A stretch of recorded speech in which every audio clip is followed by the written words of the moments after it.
Right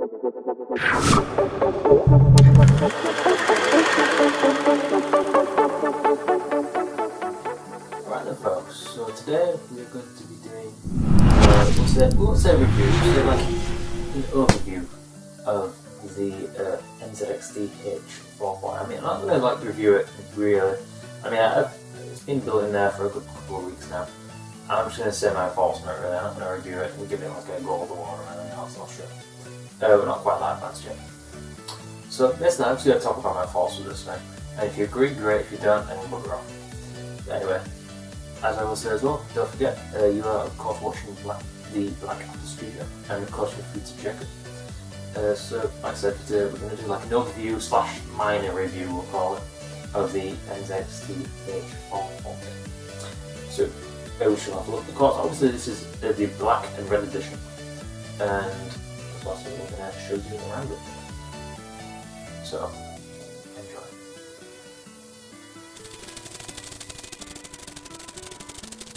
Alright then folks, so this is the front of the case, and those of you that are eagle-eyed will notice of course that there is absolutely no opticals whatsoever, and literally the only thing that's on this case really, in terms of what's on it, is the slight sort of decoration-y stuff at the top, and the fact that there is a NZXT logo on the bottom, and of course that red line as well, but that is literally all there is at the front.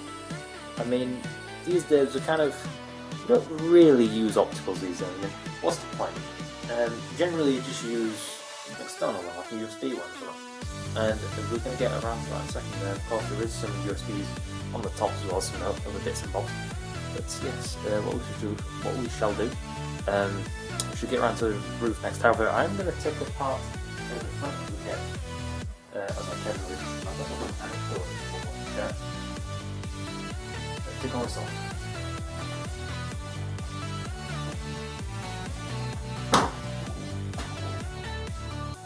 So of course you can obviously tell I've been using these for a while, and I think I've been noticed myself, but there seems to be a lot more dust at the bottom than there is at the top. And the only reason why I'm assuming that is because on the bottom of it there is a gap at the bottom. Essentially, I mean, if you were to put that up against the case, you've still got that gap. So, do you see where I'm coming from? So I'm assuming that's where all the dust is coming from. But never mind. Guess I'll show you the inside as well. That is essentially is sound deadening. And of course there's a what do you call it? There's mesh here as well, which is coming in from this side of the case. So that's where your airflow is coming from pretty much. Of course the front generally pull air in. And what I think I'm going to do as well, I'm going to demonstrate this fan filter.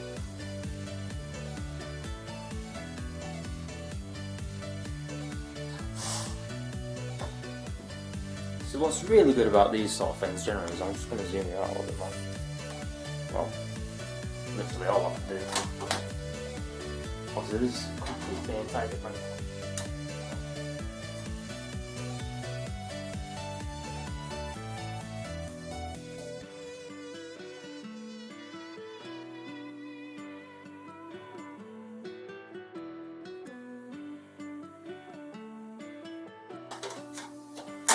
Literally as easy as that. So I mean that's one thing really that I do like about the NZXT at the moment. It's practical really, it's easy enough to do, I mean anyone can do it. So what we'll do is we're going to put this back on. And we're going to then move to top. Let's put this on top.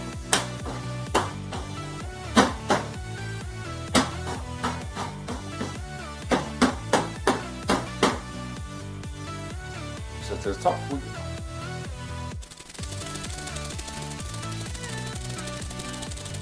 Alright then folks, so that is literally the top of the case. I mean, here you've got two USB 2s, you've got two USB 3s, your microphone, your headset, or your earphones, whatever, speakers, power button, and you've got your reset button as well there as well. I mean, some of them you've got to really dig your finger in, but you don't really need to all of them. That's a nice clip to it too. Definitely in the centre of the hole, but that has something to do with me taking the roof off and off again. So what we'll do, we'll take this roof off shot. There's not really any obvious way to get off the top of the phone. Oh my word. Wow, I just pretty much crammed this one. Anyway, in the top here anyway, we're going to take a look at the roof section in a second, but at the top here, of course, I've got 3 noctua fans, which you would, I believe, have already seen, if I'm not mistaken. So, we've got the cabling going on there. We've even got sound deadening around the switch, for whatever reason. The switches are there, technically. So, at the roof, we're going to have a little look at it in a little bit more detail. Let me zoom you in. Here, and here, and this gap here. This is all the 14cm fan mounting. And of course, the larger gap there is for the fan spacing of the 14cm fans with radiators. Excuse me.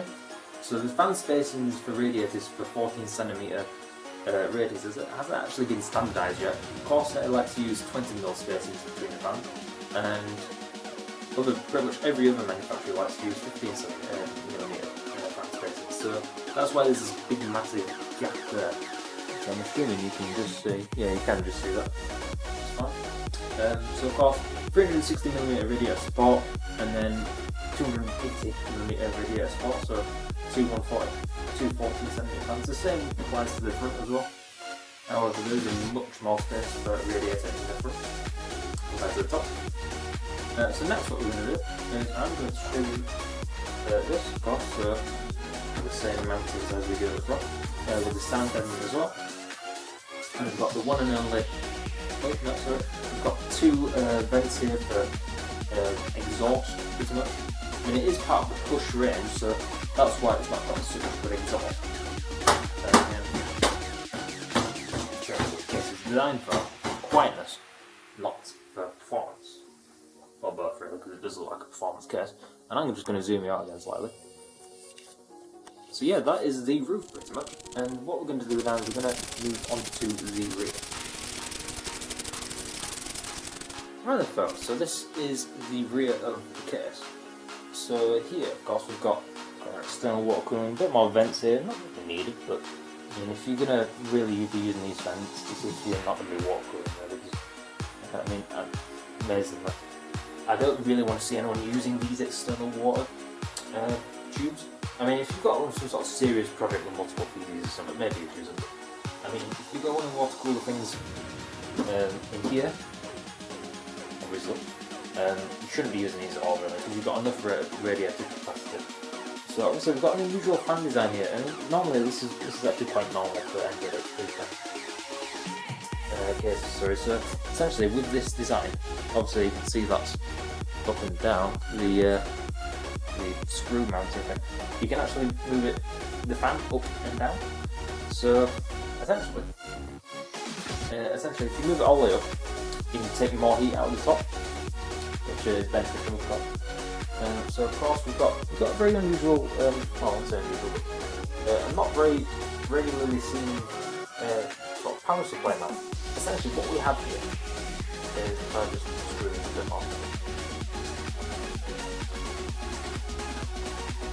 that is one way how you take the power supply out. I mean, you've got this mount that fits there, and obviously you've got your normal power supply screws that go into this mount here, but it makes things a bit easier in a way.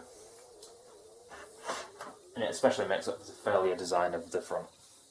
Well, depends on people's opinions, like I said at the start of the video, but the power supply, if you've got a modular power supply, it's a bit of a pain. But anyway, we're going to get onto that later on.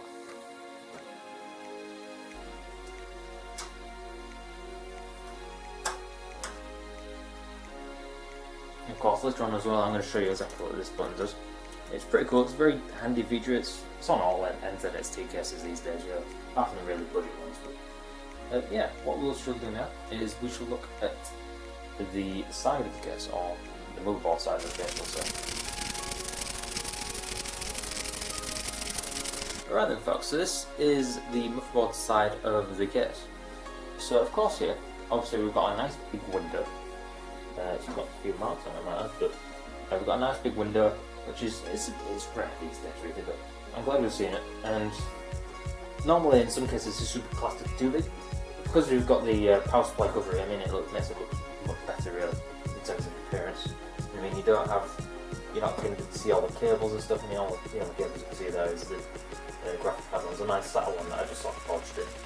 But I'm going to get around to that later on because the cabling there is a nightmare. But it depends really on the motherboard you've got. So essentially that is pretty much going to be it now. We're going to get, I mean, I've covered sort of all of the case itself in terms of the front.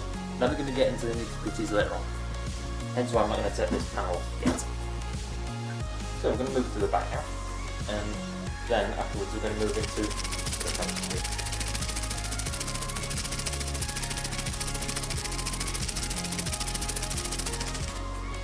Right then folks, so this is the cable side of the case. So I'm just going to take these off. Now we've got a good screw system here really. I mean essentially that is technically out. Although it is technically still in the panel, it is technically somewhat out. Now what I do hate about this door as well.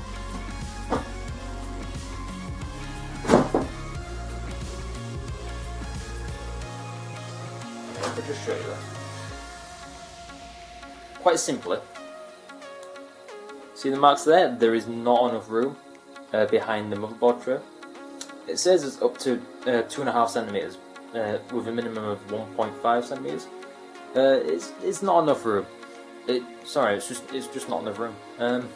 I'm struggling to put the door on sometimes. I mean, I struggle just to get it off then. So it is a bit of a nightmare, man. Sorry, my cabling itself really doesn't help, but yeah, it's not good. But anyway, let's have a look at the back here as well. So here we've got an integrated fan hub, which is quite good really. I mean, I've got my noctuas into it there on the right side, so those 3 cables there, those are my noctua fans in the roof. And here I've got one of my SSDs there, and within the depths down there, you're not going to see it at all. Within the depths down there is my other SSD. Here you can't see it, but it is there. Anyway, let's zoom out now.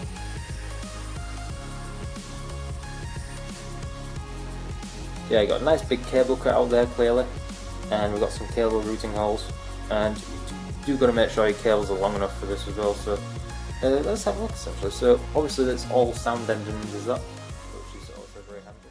We've got